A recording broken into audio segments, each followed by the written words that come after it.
I am very sorry, আমি সেদিন আপনার সাথে একটু রুড ব্যবহার করেছিলাম কোনো বিভিন্ন সব কিছু মিলে। I am very sorry for that. আমি অনেক দিন চেষ্টা করেছি আপনাকে রিচ করার জন্য, টু এক্সপ্রেস মাই অ্যাপোলজি, আমি সুযোগ পাইনি, আজকে সুযোগ পেয়েছি। I am really sorry for that. Tarek Rahman ক্ষমা চাইলেন সাবেক এক সেনা কর্মকর্তার কাছে। এই খবর এখন আলোচনার তুঙ্গে। কিন্তু কে এই সাবেক সেনা কর্মকর্তা রুমি? কি ঘটেছিল সেদিন যার কারণে বিএনপির ভারপ্রাপ্ত চেয়ারপারসন ক্ষমা চাইলেন?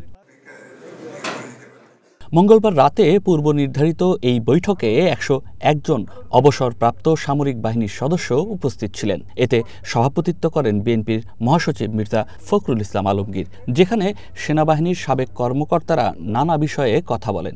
এক পর্যায়ে বিএনপির ভারপ্রাপ্ত চেয়ারপারসন তারেক রহমান আগামীর পরিকল্পনা তুলে ধরেন। সেই কথারই শেষ পর্যায়ে হঠাৎ ব্যক্তিগত একটি আলোচনা তোলেন তারেক রহমান। একজনকে দেখতে চাচ্ছি, এটা একান্ত একটু পার্সোনাল ব্যাপার। ওই সময় সৈয়দ ফাতেমী আহমেদ রুমি নিজের উপস্থিতির কথা জানান দেন। আমাদের সামনে এখানে আম্মার সময় ছিলেন, উনি ডিজিএসএসএফ ছিলেন, রুমি সাহেব ছিলেন। রুমি সাহেব উপস্থিত আছেন? জি, I can see your hand. আপনি আমাকে একটা কোনো কিছু বলেছিলেন। আই এম ভেরি সরি, আমি সেদিন আপনার সাথে একটু রুড ব্যবহার করেছিলাম। আমি কৃতজ্ঞ থাকি, আপনার কাছে কৃতজ্ঞ থাকবো। আপনি যেটা বলেছেন, thank you very much, I remember it. কিন্তু কে এই সাবেক সেনা কর্মকর্তা সৈয়দ ফাতেমী আহমেদ রুমি? কি হয়েছিল সেদিন যার জন্য আনুষ্ঠানিকভাবে ক্ষমা চাইলেন Tarek Rahman?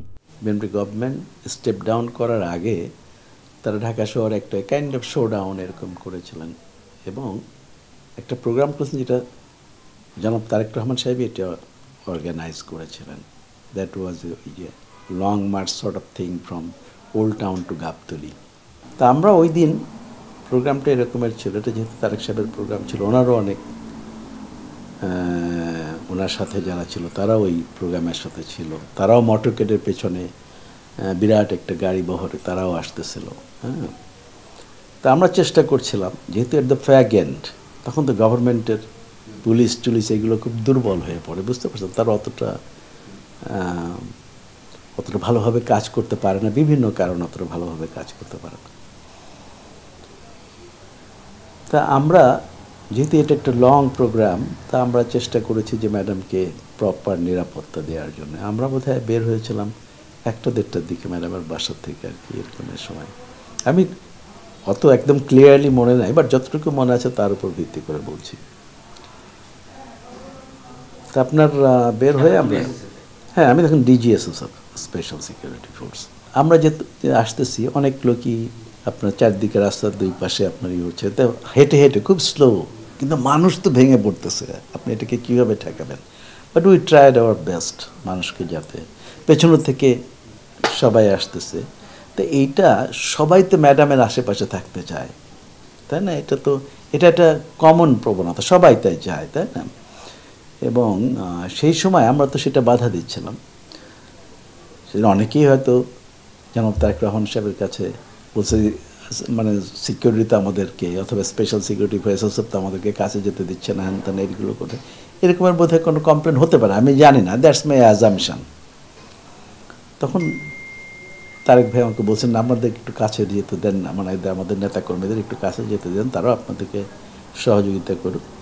From his point of view this is right, but from our point of view এটা একটা বিশাল responsibility to secure the honourable prime minister. ঠিক আছে, একটা বিশাল, আসলে ওইখানে ওই দায়িত্ব না পেলে আপনি বুঝতে পারবেন, একটা কিছু যদি একজন একটা চকলেট বোমাও একটা ফেলে শব্দ করে, আপনার কিন্তু প্রেস আপনাকে খেয়ে ফেলবে, আর কিছু হোক না, প্রেসই আপনাকে খেয়ে ফেলবে। তো আমরা খুবই কনসার্ন ছিলাম লাস্ট কিছুদিন। তখন হয়তো আমার যা মনে হচ্ছে, এখন অতটা ক্লিয়ারলি মনে নেই, তো এরকম একটা পরিস্থিতি সেই সময় হয়েছিল। তখন বোধহয় জনাব তারেক রহমান সাহেব কিছু রিকোয়েস্ট করেছিলেন আমাদের। আমরা তো উনি রিকোয়েস্ট করলে আমরা সেটা চেষ্টা করি যে সব সময় এটাকে যে এন্টারটেন কীভাবে করা যায় তার রিকোয়েস্টটা, হয়তো সব কিছু তো আবার অনেক সময় হয়তো সেই সময় মানে prime minister is prime minister, তাই না? সেটা তো ভেরি ইম্পর্টেন্ট। তা সেই সময় হয়তো উনি বলছেন, না এটা আমাদেরকে আরেকটু যেতে দেন, অথবা আমরা সেটা হয়তো মানে উনি হয়তো একটু মনক্ষুণ্ণ হয়ে থাকতে পারেন, অথবা কিছু বলে থাকতে পারেন, না এক্স্যাক্টলি ডোন্ট রিমেম্বার সেই জিনিসগুলো। পুরো ঘটনা মনে নেই বলেই জানান এই সাবেক সেনা কর্মকর্তা। তবে এমন ঘটনা বাংলাদেশের রাজনীতিতে নতুন অধ্যায়ের শুরু বলেই মনে করেন তিনি। 15, 16, 17 বছর পরে that he remembered that day, মানে এটা একটা রিয়েলি আমাদের জন্য এটা we are really surprise everybody. এই যে একটা ভরা মাহফিলের মধ্যে যিনি এটা বললেন, এটা কেউই আশা করেনি আসলে। হ্যাঁ, এটা কি, এটা স্পিক্স অফ হিজ, মানে কি বলে, তার হৃদয়ের প্রসারতা, হ্যাঁ, চরিত্রের উদারতা আমি বলবো। তো উনি এটা মনে করে উনি যে বললেন যে এটা আমরা সবাই ওখানে আসলে বিমোহিত হয়ে গেছে। আর আজকে তো আমাকে অনেকেই টেলিফোন করেছে এবং সবাই এভরিবডি ইজ স্পিকিং অ্যাবাউট জনাব তারেক রহমান, যে এটা তো এই সংস্কৃতি তো আমাদের মধ্যে নেই, আমাদের দেশেই নেই, তাই না? মানে উনি যে মাপের নেতা, মানে সেখান থেকে এই জিনিসটা বলা, মানে এটা আসলে আমার জন্য এটা খুব একটা ইমোশনাল সময় ছিল। সেই সময়টা উনি যেটা করেছেন that is absolutely right from his point of view, ঠিক আছে? আবার এসএসএফ ওনাকে যতটুকু অ্যালাউ করছে, অথবা ওনার লোকজনকে যতটুকু অ্যালাউ করছে, প্রফেশনাল পয়েন্ট অফ ভিউতে তার থেকে বেশি হয়তো আমাদের সেই সময় করার ছিল না। সেই সময় হয়তো উনি এটা একটু মনক্ষুণ্ণ হয়ে থাকতে পারেন। মানে উনি যেমন হি ইজ ফিলিং ব্যাড নাও, আমি এতদিন পরে এটা মনে রাখছি, আমার এখন খারাপ লাগছে যে মানে আসলে মানে maybe we have not done enough for him at that time. প্রসঙ্গ আসে তার রাজনীতিতে যুক্ত হওয়া না হওয়া নিয়ে।